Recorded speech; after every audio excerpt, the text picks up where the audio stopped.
All right, we'll go ahead and get started. Again, this is Kyle Morton with Team Georgia Marketplace, and I was the project lead from the DOAS side on doing the implementation of the Team Georgia modules of the TeamWorks application for DOL. And during this webinar again is being recorded, and so if you want to come back later, you'll receive from Bruce, the Bruce Burbank and the DOL purchasing, you will receive the link to this webinar. So anytime you have some questions and you want to review this, you can go in and watch it again. Today we're going to be going through basically the requisitioning to purchase order process, entering a rec into the Team Georgia Marketplace application, showing how that gets routed for approval. And then if you're an approver, I'm going to show you how to log into the application and approve the requisition, push it forward in the approval process, and then if you're a buyer, I'm going to show you how to take that requisition and turn it into a purchase order. So along the way I will stop and check for questions, so you should see a box in the GoToMeeting where you can type in some questions that you've got for me. I will tell you there's some very specific questions on DOL. I may not be able to answer them, but I will get those questions to the correct person in the purchasing department so that they can get back in touch with you and answer your questions.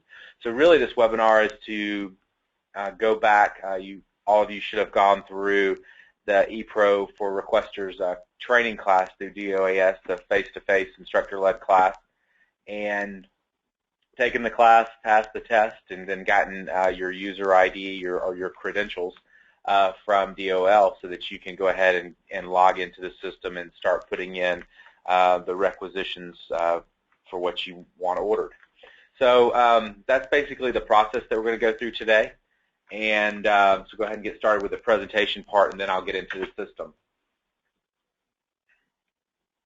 So if you have, like I said, you should have gotten an email, and you're probably getting a lot of emails about the application, and then it will be a lot over the next few weeks. So please read those, get into them, and see what's going on by keeping up with what emails you get, because there will be some changes and different things that you're going to need to know around your processes and things like that. So you should have gotten your user ID and password. If you have any questions, if you need your password reset or you get locked out, DOL is set up to email either the Solution Center at gdol@ga.gov or call the phone number. If you have any questions on doing the P-card reconciliation, you will contact Kathy Cordell in the purchasing department. If it's related to the budget on the P-card, then you will use the phone number that's on the screen. And we did do a P-card webinar yesterday that's been recorded and sent out. So if you haven't had a chance to, couldn't attend yesterday's webinar, you can contact Kathy for the link to watch that webinar. And if you have any questions on how to do your requisitions in Team Georgia Marketplace, then you can reach out, email Bruce, or email purchasing the email address that they've set up for those questions. And again, if you have any questions related to the budget of how to code the what are called the chart fields on the requisition, then you can reach out to the budget office at the phone number.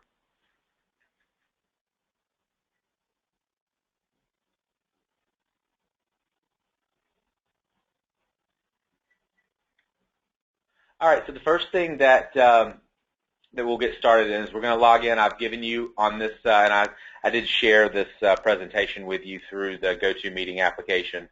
And this has the link to production, but you should have already gotten that in your email. When you first log in, it will ask you to reset your password and set up your 3 hint questions.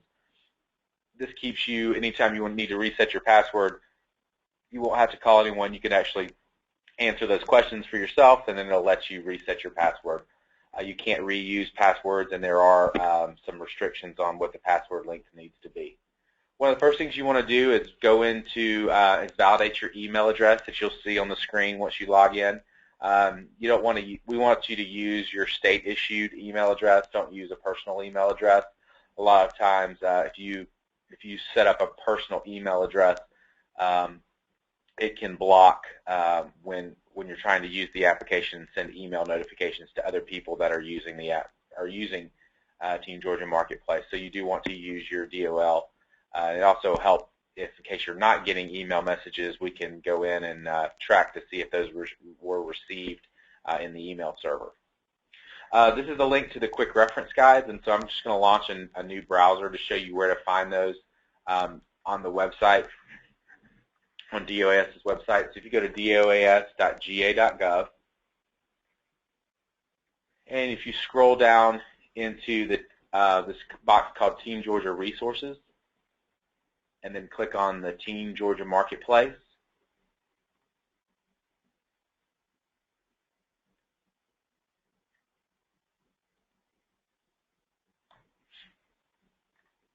and then if you scroll down to, you click on this TGM for state agencies,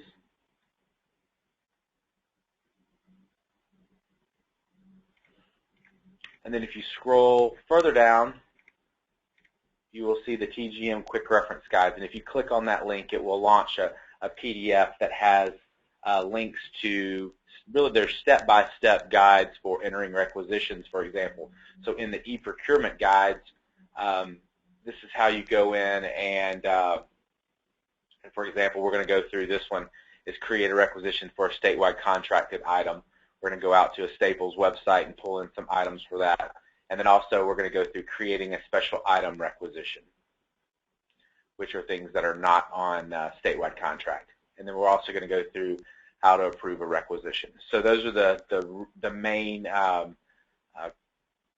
processes that we're going to go through today, and then these are the quick reference guides on if you want, you just click on the link and they'll launch them and you'll have a copy. So it's really just step-by-step of how to go in and enter a requisition.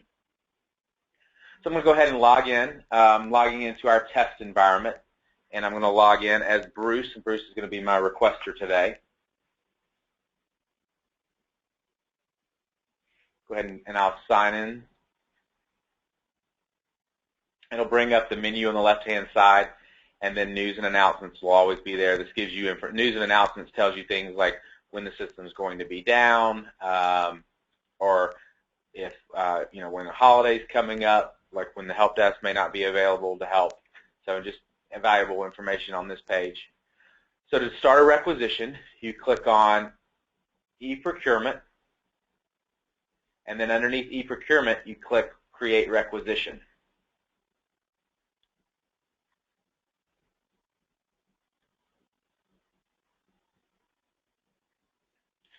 And so now you have the process for entering a requisition. You have define requisition, add items and services, and then review and submit. And we'll just walk through those steps. So the first thing comes up is this is the DOL business unit, which is 44,000. This requester ID comes in, which that's based off of who's logged in.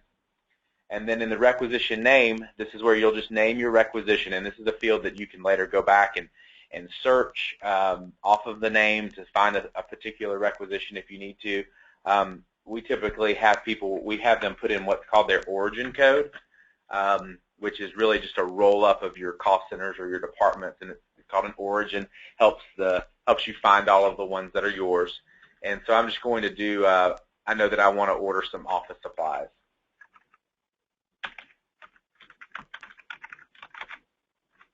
And you can put in here more information if you need to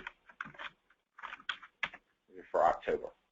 So I'll go ahead and I put in the name, and then I click on add items and services. And then the first thing I want to do when I'm ordering things is I want to check and see if it's on statewide contract. And so just so that you can get familiar with what's on statewide contract and what's not, you click on the Web tab, and then you click on the Georgia Virtual Catalogs.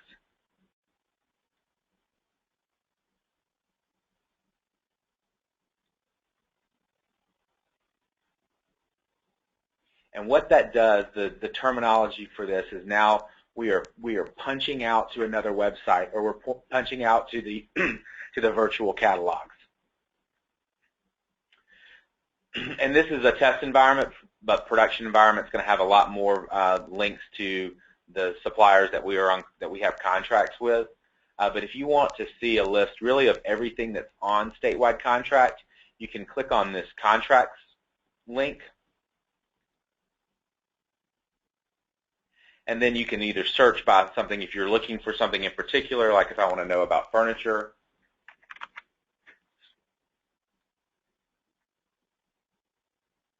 And do a search. It would bring up all of the different, for example, this is the furniture contract, and these are all the suppliers that are on the furniture contract. But if I wanted to go back, I can start over, and I could just do just click the search with nothing in the search box, and it brings up all of the contracts that we have, everything that's on the statewide contract. So you can kind of scroll through the contracts. It tells you, again, this is a test environment, but this is our PC contract, network equipment, office supplies, set up with Staples.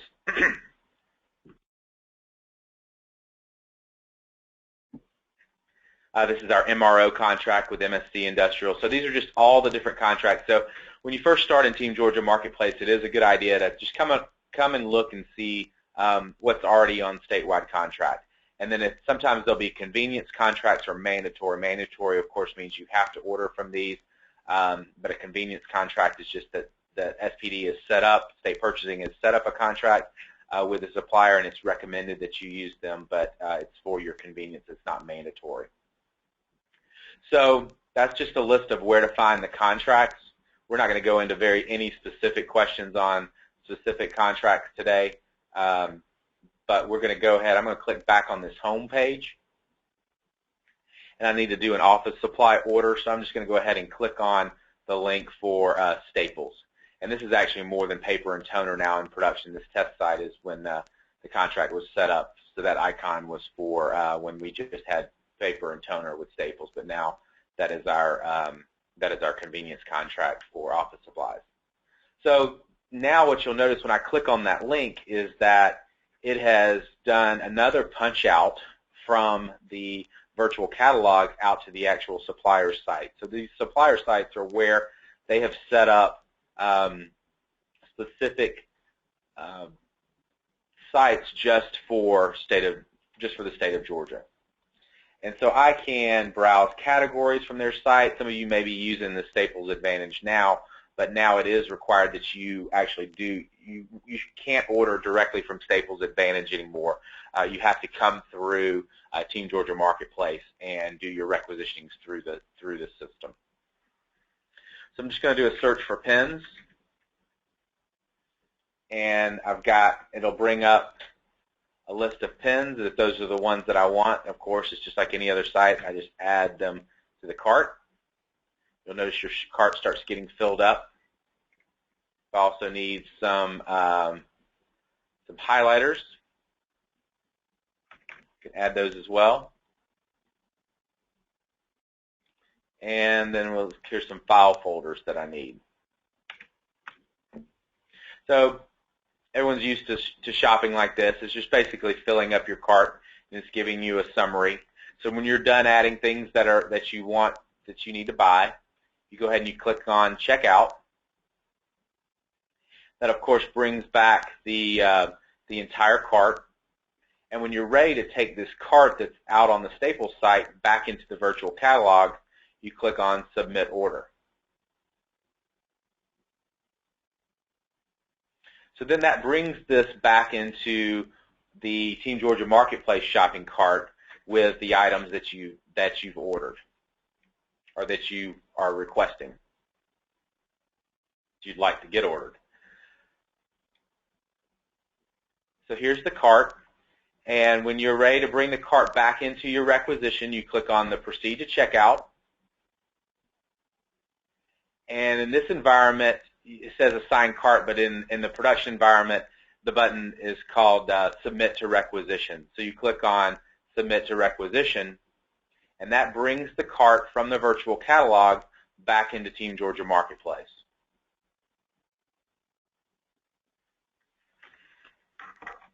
So the first thing you want to do, and then you'll see in your requisition summary, you'll see the list of the things that are on your requisition. So you want to click on the Review and Submit link, and before you make any changes to this requisition, go ahead and click Save and Preview Approvals. So that doesn't submit the cart or the requisition for approval. Just basically, we want to make sure you save it before you start making any changes to it. And you'll actually get a requisition number. So you'll get a 10-digit requisition number that's just auto-numbered. And you always want to do that, but again, before you make any changes, because you do not want to have to start over in case it errors out for one reason or another. So go ahead, once you've pulled it back in, you save, you get that number, and then when you're ready to make some changes to the requisition, you click on Edit Requisition, and that just opens it back up. So on this Review and Submit page, you'll see some information. This was the name that we had already done. And we're going to go ahead, because Bruce has a P card and wants to pay for this with the P card, you go ahead and you just pick the P card number. And so if you have a P card and you know that the supplier takes the P card, then you can go ahead and you just pick your card number from the drop down. And so most of you have been set up to where you can use your P card on a requisition. And you'll just notice that this Use Procurement Card box has been checked at the header level and also down at the line level. You'll also notice that all of the item descriptions have been brought in. The vendor's already on the line items. It's got the pricing, of course, and it has the total. There's comments down here. This is just the name of the cart that was over in the virtual catalog. But if you needed to put some more header comments, you can go ahead and use the comments button, the comments box for that.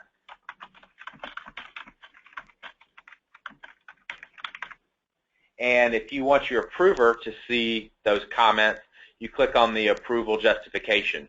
So as this goes through the approval process, all the approvers can see what's put in this comment box. Now, let's talk about the where this requisition is going against the budget. If I open up by clicking on the arrow next to the line, you'll see that this is the line information, this is the shipping information, so this is the ship to, that's called the ship to code. So each one of you as a requester, you've been set up with a default ship to. So this is where the supplier is going to ship the items. Also, you'll see this accounting lines, and you'll see different information in here. So you've got multiple tabs. So you've got the location code, quantity, percentage, GL unit. If you click on chart fields 2, you see things like the account, the fund, the department, the fund source, the class, all of that. All of this information, your project, and all of that is on this second tab. Well, one of the chart fields that's not on the chart fields 2 tab that is important to most people is the program tab.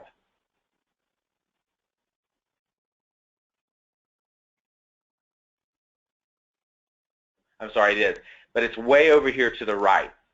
And let's say that I don't care anything about the activity, the source types, and the field. They're fields that we don't use.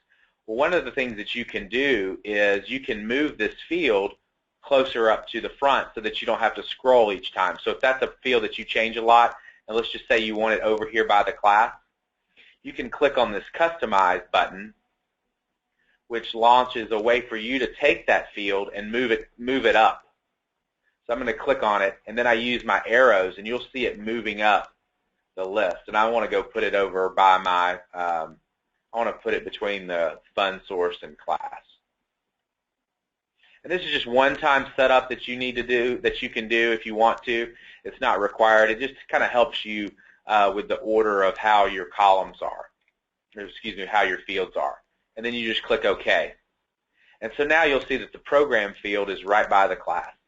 So you can use this functionality anywhere that you have a grid, basically, and where you have columns and rows, and it's got this Customize button. You can move those fields around so they can get in a better order for how you're going to put things in. And that it's saved, so you don't have to do that on every requisition. The next line that you open up, it's going to now be in this order, and all your recs going forward, it'll be in that order as well. And it's personal to each user. So you'll notice that this requisition already has a vendor, and it has all of the default chart fields that come in. So these chart fields, when you got set up in the system, on the security form, they gave you basically your default set. But there may be reasons that you need to change. For example, how this requisition is coded. So there's really two different ways. You can go line by line, like I'm doing now, open up line 1, make a change here. I could then open up line 2 and come down and make a change as well. Line 3, I can do it that way. Or another way to do it that is very helpful is to just select all of the lines. So let's say all 3 of these lines needed a different account number instead of what the 614003. So I can select all of the lines, and then I click on this Modify Line Shipping Accounting Information. Now this sometimes, it's real common for people to make a mistake using this page. They think, oh, my requisition doesn't have a vendor. Well, it does. It's back on the line level, and anything ordered from the catalog, there's no reason to change or put in a vendor on this page because this would override what's already on the lines. And there's no reason to do that because you've already pulled it in from the catalog, so it has a vendor assigned to it. And it already has the category code or the NIGP code. So you really don't need to use this top section at all when you're doing things from the virtual catalog. But let's go ahead and I'm going to load my default values. And so now I have my account, and these are just all my defaults that have come in. And if I want to change the account, then I can just change the account. And anytime in PeopleSoft, let's say I just want to see all the accounts that begin with 614. I just type in 614 and then hit the magnifying glass, and it limits it to everything that's in that begins with 614.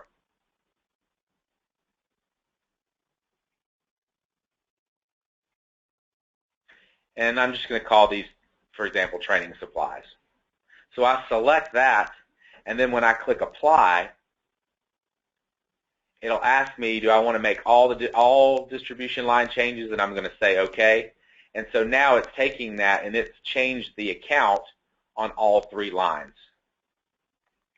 There's line 1, there's line 2, and then line 3 would be down. It would be if I opened this up and looked at it. Okay, so that's really how you change it on multiple lines.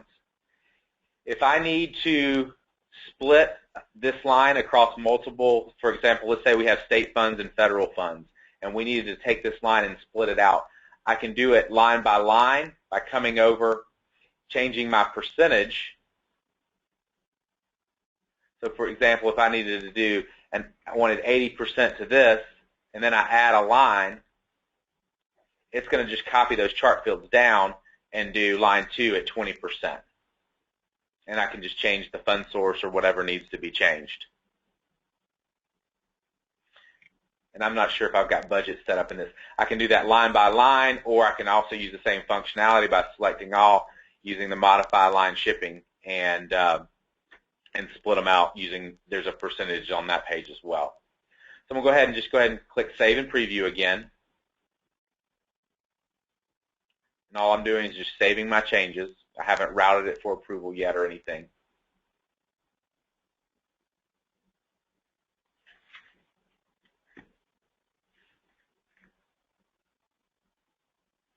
And so while that's finishing up, I'll just go ahead and take, if you've got any questions, let me go ahead and type in the question that you have.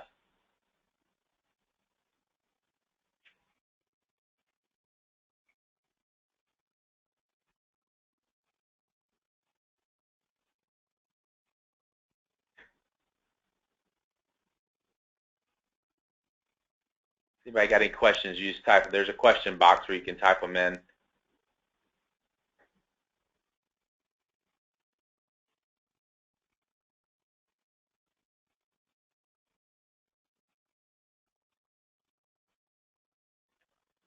Okay, no questions so far.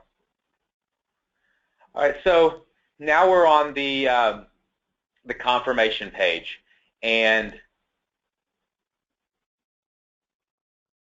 the confirmation page just has who the requester was, how many lines it has, the total amount. It's got those justification comments that I put in, and it also shows you the path for approval.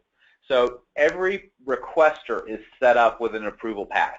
And this is a test environment, but in your production environment, you're actually probably going to see 4 steps here. So it's usually what we call the A step, or the first approver in the origin step, then the B step, and then there'll be a C step, which is going to be your, I believe it's your accounting or budget office. It's going to have, it'll say multiple approvers, and it has it there. And then the 4th step is someone in the purchasing department. Okay, so that's really how most of your requisitions are going to be routed. If there are any kind of special routing in addition to these people that need to approve this requisition, you've got this, you have the green plus box. So if you needed to route this to someone before it went to, and Bruce, this is just how Bruce is set up in this test environment. Most of the time, no one's their own approver. But if I needed to send this to someone before it went to this first step, I can click the plus button, and then you can type in their user ID. It'll bring up their name, and then you click Insert. And it just inserts me before it goes to Bruce. And then when I'm ready for this to be routed for approval, I click this Apply Approval Changes, and it'll send the requisition, send me a notification before it, and then I have to approve it before it goes on to Bruce. Okay, and you can take out, those are called ad hoc steps. You can take out ad hoc steps, but you can't take out your normal approval path. Go ahead and just remove it for now.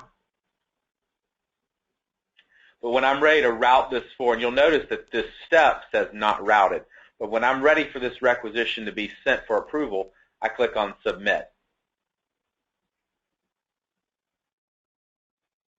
So when I click on Submit, it's going to send an email notification to this approver, and the step's going to go to pending, and it's also sent a work list entry to them as well. And so we're going to go ahead and do our second requisition before we start the approval process, because if you're not an approver, you don't need to stick around for the approval step. But so we've got this now pending approval, and we're going to go and do our requisition for a non-catalog item, which is called a special request. You will notice that this budget status is not checked. You're going to be getting more information about who should run the check budget process. Most of the time that is going to be the requester, and so as long as the rec is pending approval, then you can run the check budget status on it. And I'll go ahead and click that off, get that started, and it'll run, and it should come back in a budget status of valid. And if it comes back as an error, then that's when you would need to reach out to your budget department to try to figure out what's wrong with how you've keyed in your budget combination. All right, we've got some questions.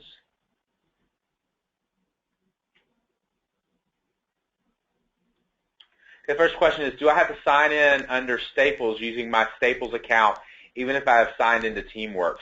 You do not. You will no longer use that your Staples account. So it will create a new account for you that will be your TeamWorks ID. So so none of your orders under your old account will be used anymore. These will all be underneath your TeamWorks account.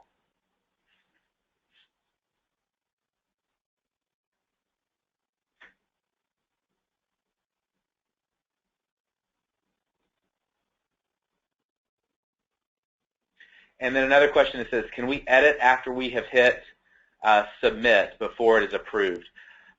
Yes, you can. If you go in and edit the requisition, it will start the approval process back over. So if it's already gone up the chain and you come in and add a line to it or do something to the requisition, it'll pull it out of that person. So they still have gotten the email notification, but it wouldn't be available for them to approve because you've basically taken it out of their approval process when you make a change to it. Things like changing the budget do not start the approval process back over, but any kind of increase or decrease will change and start the approval process back over.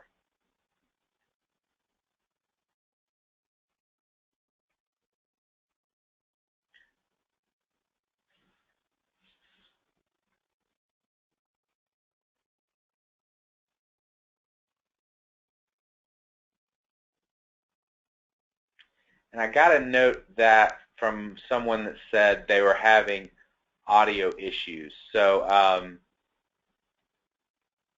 it sounds like people can hear me okay. I'm not sure if it was something on their computer, if they were dialing in.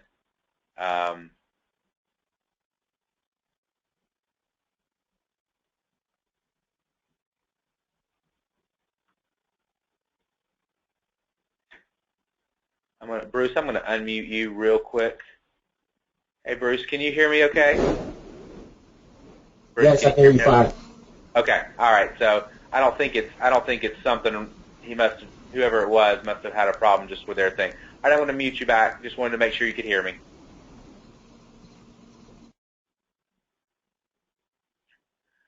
Got another question. Says, do you get an email once the purchase has been approved? You do not get an email notification when the PO has been approved. You get an email. The requester gets an email notification when their requisition, when the last step of their requisition has been approved, and then if it's an order off of a statewide contract. So, like for example, when this Staples order becomes a purchase order and the purchase order gets sent out electronically to the supplier, the person that entered the cart does get a notification that their order has been placed. So, but those are just things that are ordered off a statewide contract. But you can always log in and see the status of your requisition, and I'll show you that real quick.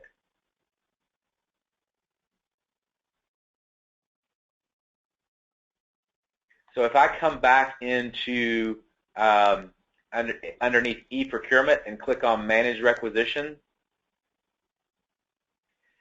it will automatically bring up a list of all of my requisitions within the last week that I've done. Okay, and I can take out this date and do things that a bigger date range if I needed to, or if I know my rec number. And from this Manage Requisition page, let me close this up real quick, I can see all of my requisitions. And for example, I did a couple of requisitions this morning. You can see that it says PO, the status is PO created. All right, and I can open up this box, and I'll be able to see the entire process from when the requisition was done. I can see all the approvals that have happened. I'll be able to see the purchase order number. When that purchase order, right now it's just created, but when it actually goes out to the supplier, this status will change to PO dispatched. Once the PO is received, this will change to received, and you'll be able to click on the receipt. Once the voucher's done, this link will become available, and then once the actual vendor has been paid, then the payment information is available as well. So eventually the status here gets set to complete once the purchase order gets complete. So this is where you can come and see basically the entire life cycle of your requisition and where it currently is. So if you've got something pending approval, for example, you wanted to see where your requisition is in the approval process, you can open up the one that's pending approval, click on the approvals link, and you'll be able to see that it's currently in the first step of approval.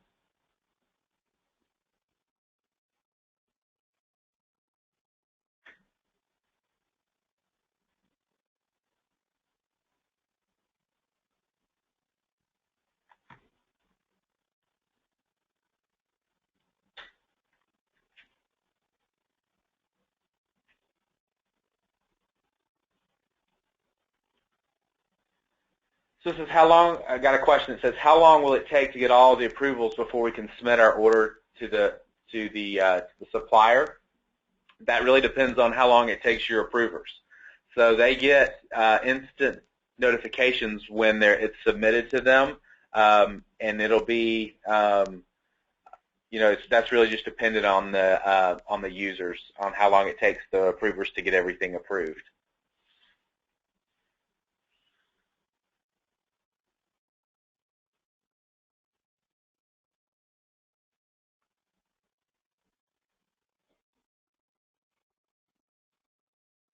All right, if there's no more questions on how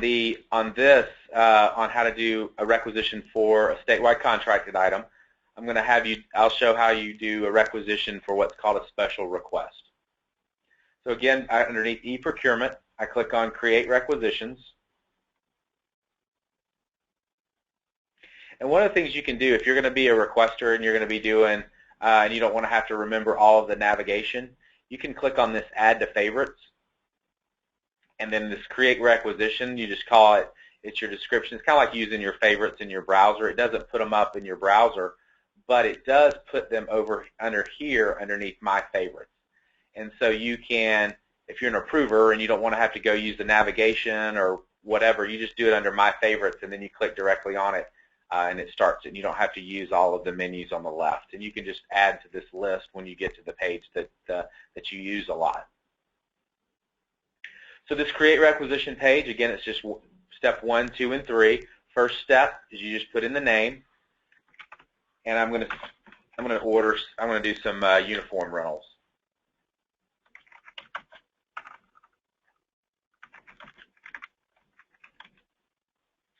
So then I click on Add Items and Services, and because I know that uniform rentals are not on statewide contract, they might be an agency contract, but they're not in the catalog, then I just come to this Special Request tab. And there's 4 different types, and they're really all the exact same information.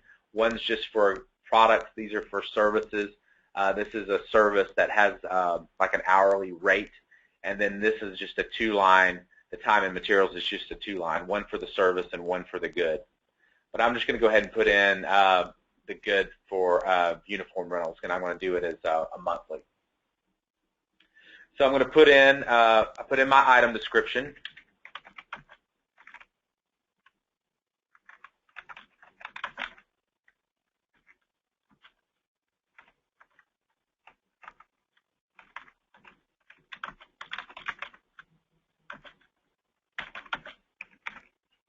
I'm going to put really good descriptions, when you're doing your special request, because and what you think about it is, part of the reason we're doing the Team Georgia Marketplace was to get good reporting on what you're buying, and be able to see, and that all comes from this description field and putting in a really good description of what's being bought. Okay, so you don't want to put in short descriptions. Put in there, as much detail as you can in this description. You'll put in the estimated price, so let's just say it's going to be $5,000, and we're going to do it for 9 months. Our unit of measure, MON. If you want to see a list of all the unit of measures, you can just do the lookup. EA is each. I had already put that in there, but if you, these are all the different unit of measures that are in the system.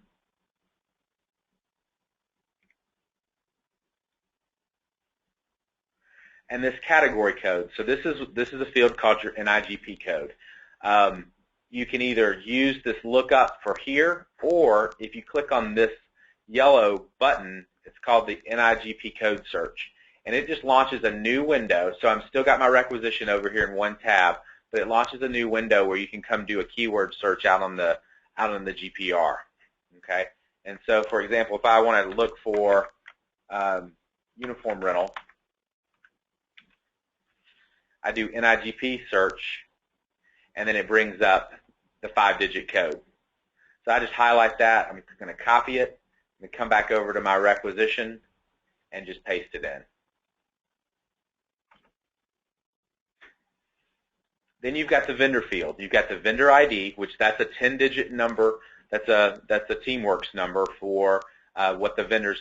But if I know, and then this vendor name, this is actually called the short name. So over time, you may, if you order from a vendor many times you may know their short name or you may know their vendor ID. But to do a lookup, you can click this vendor lookup, and then you've got where you can do a bunch of searches. And so I'm going to just use the wildcard in the short name, and I just know that I can't remember exactly what it is, but I know it's got outfit in it. So I go ahead and I click on Find. And so this is searching through 300,000 plus vendors that are in the TeamWorks application and bringing back every vendor that has the word outfit in the short name. Okay, so I know that it was JW Outfitters that I'm going to do this requisition for. Okay, now of course if this is something that, and I'm gonna go ahead and just select them and it'll bring them back and then put in that vendor ID and the vendor name. Now if this purchase is something that let's just say I know we have an agency contract with this vendor, so I'm going to go ahead and put it on. But if this is something that needs to be put out for bid by the procurement department, then I would not put in the vendor information in here because they need to put it out for bid, for example. And you'll get information about how, if it's a new vendor that you're ordering from, how to go through that process. A lot of times they'll want you to get a W-9 and attach it to the requisition if it's a new vendor. And I'll show you how to put attachments in, but you'll get more information on those specific DOL processes and how they want you to send them information for purchases in the next few weeks as things come up. So this is basically the requisition, the required information. Of course, the vendor's not required if it's something that you don't know who the vendor needs to be. This is the line comment, so this is where you could put more information to help you remind yourself later why this purchase was being made, or who asked you to make this order, those type of things.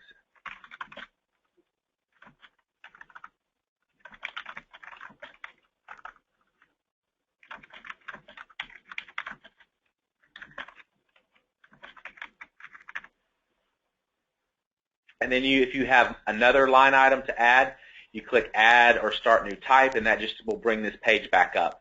But if you've just got one line, then you just click on Add Item. And you'll notice the requisition summary gets done, and then if you have more, you can just keep on adding the line items that you need to add. I'm just going to put one line item on this, and then I'm going to go ahead and click on the Review and Submit tab. So again, this is the same Review and Submit tab that we saw when we were doing the purchase from the statewide contract. If I need to change the chart fields, I open up the section. I can see that I've already got the vendor here. I can click on this chart fields 2, see what my default chart fields are. I can make changes there if I need to.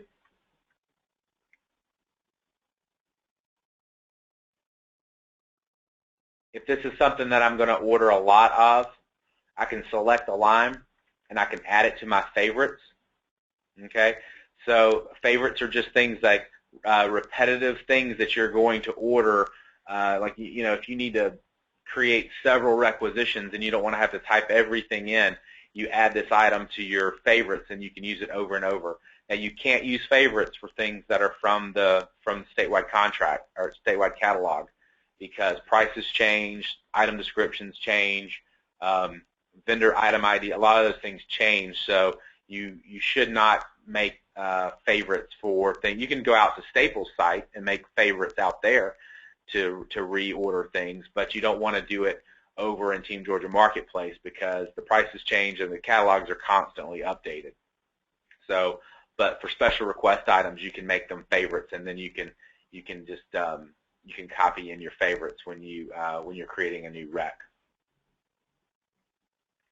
Here's some justification comments or header level comments.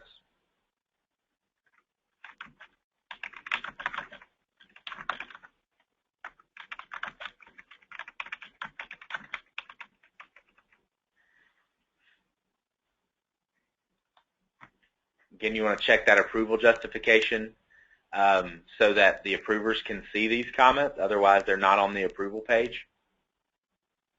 and then you click Save and Preview.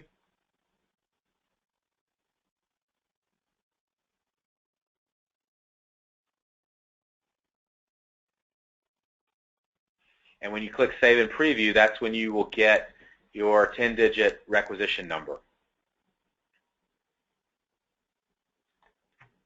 While that's saving, I'll go ahead and check my questions.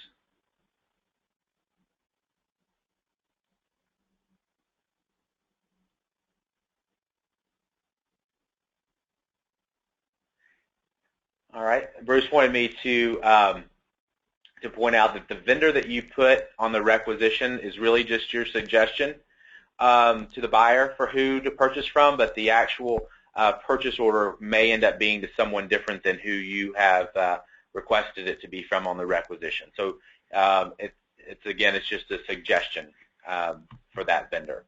The buyer will make the ultimate decision about who it goes to.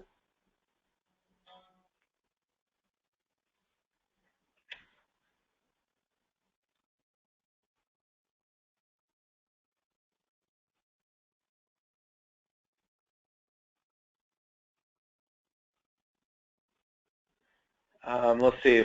Tabitha, there's a question that says, if I make a purchase in person, I want to go to this field searching for vendors. I'm not exactly sure of the question.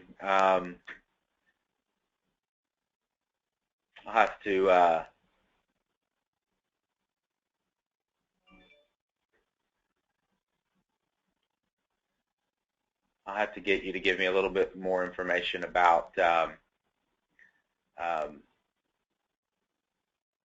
what you mean by when you make, if you're doing the requisition in person, or if you're making a purchase in person, typically for that,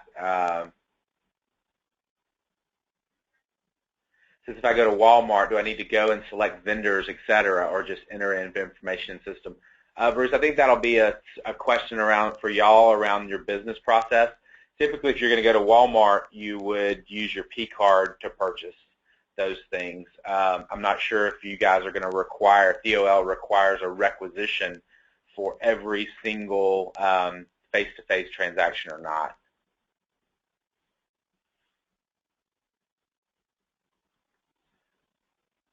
Roland, you asked a question about what are the steps to approve my employees' P card purchases. Yesterday was the P card webinar, so I would suggest you reach out to Bruce and Kathy about watching the webinar on approving P card purchases, because that was the webinar for yesterday. This is today's is on doing requisitions, approving requisitions, and taking requisitions into purchase orders. But I did the one yesterday on P card reconciliation and approval.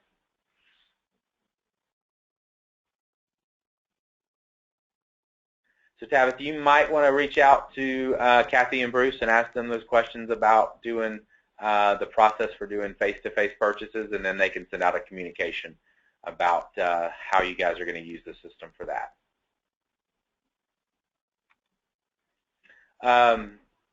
Bob is asking, how do you access the recorded webinar from yesterday? Again, I said it earlier when we started. Bruce and Kathy will send out the links to the webinars.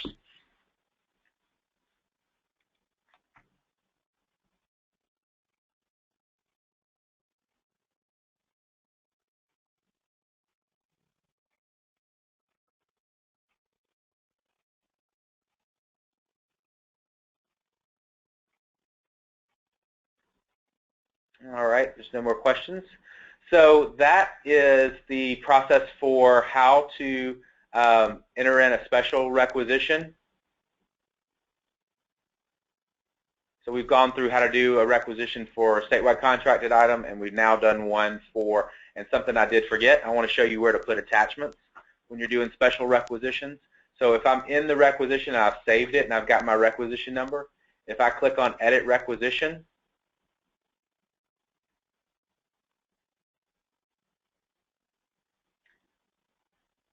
out to the right of the line, if you put your mouse over the bubble, it says Add and Edit Comments. If you click on that bubble, you'll see the comments that I put in, but any attachments that you need to add to the requisition, you click on Add Attachments, and then you just choose the file. So it works just like a regular Windows desktop, where you come out and you find the file. Now we recommend that you that your attachments be in a PDF format. Okay, so try not to use bitmaps or TIFF, just because they are very large image files. So just to save the state resources, you want to try to use PDFs or JPEGs. So you just find the file and you click on Upload. Anytime you do an attachment, you have to put in a comment. If you want to add multiple attachments, you just click back on Add Attachment. You just go back out and find another file to put onto the line.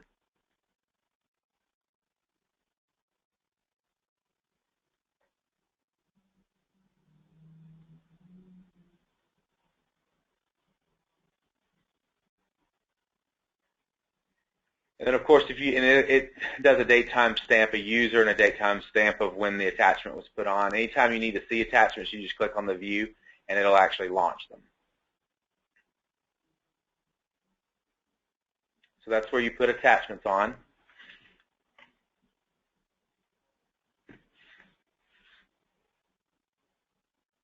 We'll go ahead and just click on the Save and Preview Approvals.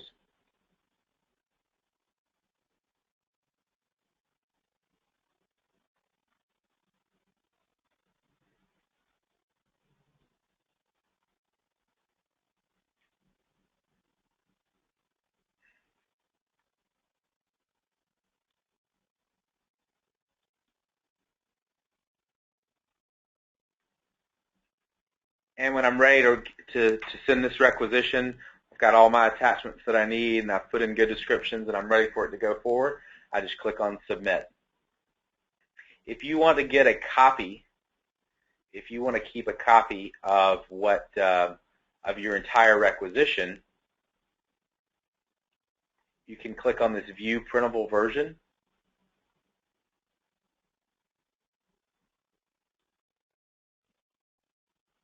And it'll ask you, do you want to print the requisition with distribution details? That means that's your chart fields. Do you want to see it included on the report that comes up? I'm just going to click Yes.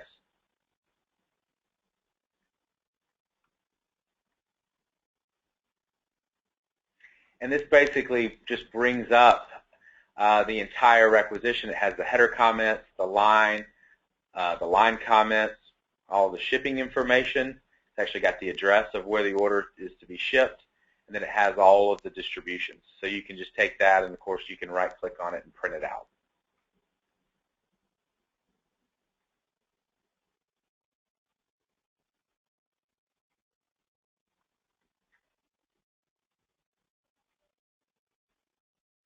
And then if I know that, if I want to check my budget and see if I've entered my chart fields correctly, I can go ahead and just click on Check Budget.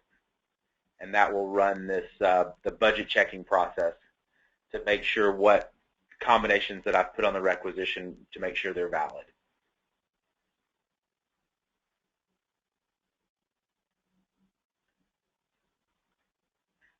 All right, are there any questions on how to, on anything else around entering in a requisition? The next step that I'm going to go through is just the approval process for how approvers go in and approve requisitions. And so if your role is mainly just to enter requisitions, if you're just somebody that's going to be requesting things to get ordered, you can drop off the webinar. There's no reason for you to stay. You're welcome to stay and listen to the rest of it if you want to. You can see the entire process that we go through from rec all the way to sending out the PO. But again, I will have this webinar uploaded to a website this afternoon if all things go well, and then I will send the URL to this webinar to the purchasing department, and then they will distribute it out to everyone that has already gotten their user ID and has, which means you've taken the training and all of that, and they'll get this sent out to you so that you can watch it again when you need to.